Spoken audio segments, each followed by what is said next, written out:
RSS Chief Mohan Bhagwat is currently speaking. Let's listen in. श्रीमान देवेंद्र जी, केंद्रीय मंत्री श्रीमान नितिन जी, माधव नेत्रालय के मंचस्थ कार्यकर्ता वृंद, उपस्थित सज्जन, माता भगिनी,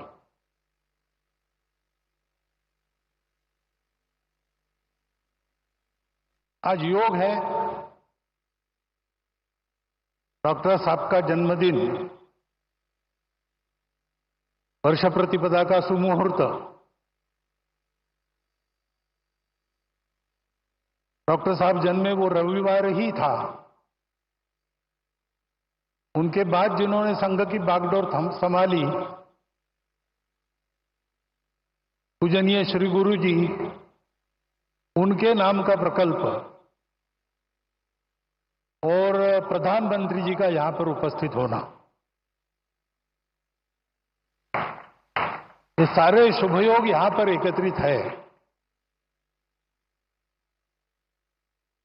और ये सारे शुभयोग एकत्रित होते हैं तो उसके लिए तपस्या करनी पड़ती है। माधव नेत्रालय के कार्यकर्ताओं की गत अनेक वर्षों की तपस्या के हम सभी साक्षी हैं। तपस्या से पुण्य अर्जित होता है, पुण्य से फल मिलता है, लेकिन वो फल अपने लिए न रखते हुए उसका विनियोग भी लोक कल्याण के लिए ही करना, इस वृत्ति से वो तपस्या आगे चलती है और वैसी ही चल रही है। क्योंकि इसके पीछे जो प्रेरणा है वो प्रेरणा संघ विचार की प्रेरणा है। संघ विचार की प्रेरणा ने वो प्रेरणा स्वार्थ की प्रेरणा तो नहीं ही है, भय या प्रतिक्रिया की भी प्रेरणा नहीं है, न कोई मजबूरी है। शुद्ध सात्विक प्रेम, यही वह प्रेरणा है। अपना समाज है, अपने समाज में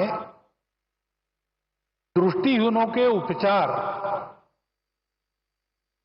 सबके पास जाए, सबको मिले, ये एक समस्या बनी रहे, ये समाज को शोभा नहीं देता।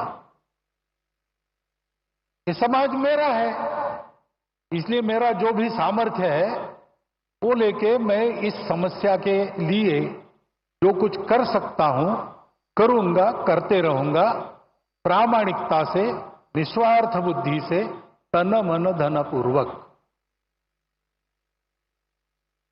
सब क्षेत्रों में संघ के स्वयंसेवक जो कार्यरत है, इसी प्रेरणा से कार्यरत है।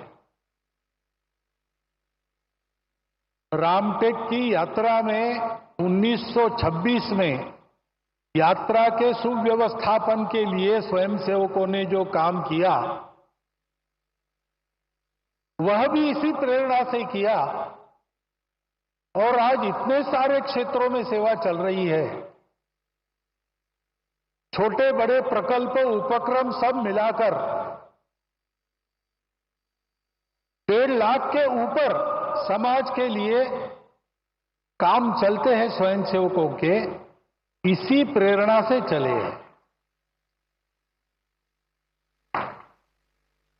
यही प्रेरणा है वो स्वयंसेवकों को अपने लिए कुछ न चाहते हुए सबके लिए कष्ट करने की प्रेरणा देती है। बदले में कुछ भी नहीं चाहते, करते जाते हैं। ऐसी लंबी यात्रा के कारण समाज ने देखा परखा संघ के स्वयंसेवकों को और मान लिया। उसके फलस्वरूप अनुकूलता भी आई, बाधा भी दूर हुई, आगे बढ़ रहे हैं स्वयंसेवक, लेकिन ध्येय की वही दृष्टि कायम है।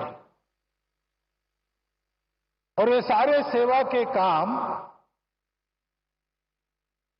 दया भाव से नहीं चलते। एक तो समाज के प्रति प्रेम है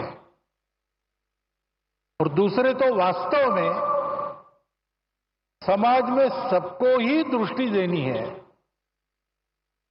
चर्म चक्षुओं की दृष्टि से संपन्न या उससे रहित ऐसे समाज के लोग दो प्रकार के हैं। लेकिन सदा सर्वदा जीवन में जो दृष्टि आवश्यक होती है, जीवन में हमको जो कुछ मिला है परिस्थिति के रूप में, उस परिस्थिति का अधिकतम उत्कृष्ट उपयोग करते हुए अपने जीवन को सार्थक बनाना, अपने जीवन को निरामय बनाना, अपने जीवन को स्वस्थ बनाना, ये सारा करने के लिए जो जीवन की दृष्टि चाहिए, वो जीवन की दृष्टि ही है। और उस जीवन के दृष्टि का सारांश में वर्णन है सेवा। एकांत में आत्मसाधना, लोकांत में परोपकार, ऐसा जीवन सूत्र हमारी परंपरा में है। संघ के संदर्भ में कहेंगे तो 1 घंटा शाखा में स्वयं का विकास और 23 घंटा उस विकास का उपयोग समाज के भलाई के लिए, यही वह दृष्टि है। और वह दृष्टि देने के लिए ये सारे काम चलते हैं। ये सारे काम इसी दृष्टि से चलते हैं, इसलिए उत्तम चलते हैं। और ऐसे ही उत्तम चलते रहेंगे। अनुकूलता पाने के बाद भी, साधन संपन्नता होने के बाद भी करने वालों का भाव यही रहेगा, तब उस साधनों का उपयोग भी अच्छी तरह होकर समाज लाभान्वित होगा। केवल लाभान्वित नहीं होगा, समाज विश्व को लाभान्वित करने के लिए योग्य बनेगा और विश्व के जीवन में अपनी भूमिका को ठीक से अदा करेगा। इन सारे सेवा कार्यों से यही हो, इस इच्छा से स्वयंसेवक काम कर रहे। उसमें से एक यह माधव नेत्रालय का काम है। आज वर्षीय प्रतिभागिता के दिन उनको सब प्रकार की शुभेच्छा मैं देता हूं, आपको भी देता हूं। और आपके और माननीय प्रधानमंत्री जी के बीच ज्यादा खड़ा न रहते हुए, क्योंकि उनको सुनने की आज मुझे भी उत्सुकता है, मैं मेरे शब्द को विराम देता हूं।